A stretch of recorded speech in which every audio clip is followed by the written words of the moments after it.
Okay, इस question में आपको दिया है the Young's modulus of steel wire of radius R and length L is Y if the radius R and length L of the wire are double then the value of Y increases by 2 times reduces half remains unchanged becomes 1/4.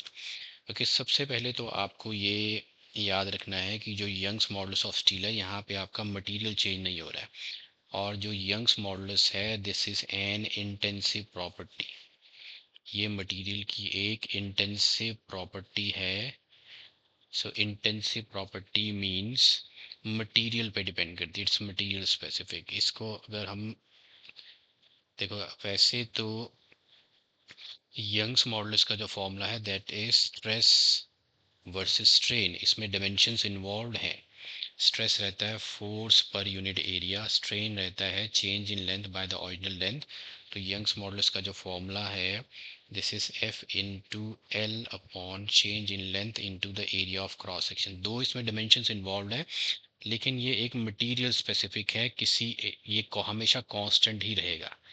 ये किसी भी material के लिए same material की हमेशा constant रहेगा। इसको आप ऐसे अंडरस्टैंड करो जैसे कि रेजिस्टिविटी जो है वो मटेरियल स्पेसिफिक है, R into A by L रहता है। अब इसमें आप area of cross section change कर लो या लेंथ चेंज कर लो, ये आपका चेंज नहीं होने वाला है, ये आपका मटेरियल स्पेसिफिक है। उसी तरह यंग्स मॉडल्स भी मटेरियल स्पेसिफिक है।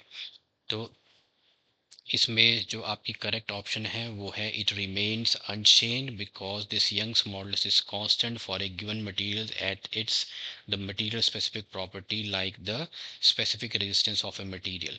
इसमें भी एरिया ऑफ क्रॉस सेक्शन या लेंथ चेंज करने पे रेजिस्टिविटी चेंज नहीं होनी है, वो आपने किसी पर्टिकुलर मटेरियल के लिए 1 unit of area of cross section और 1 यूनिट ऑफ लेंथ वो आपने निकाल के रखी है।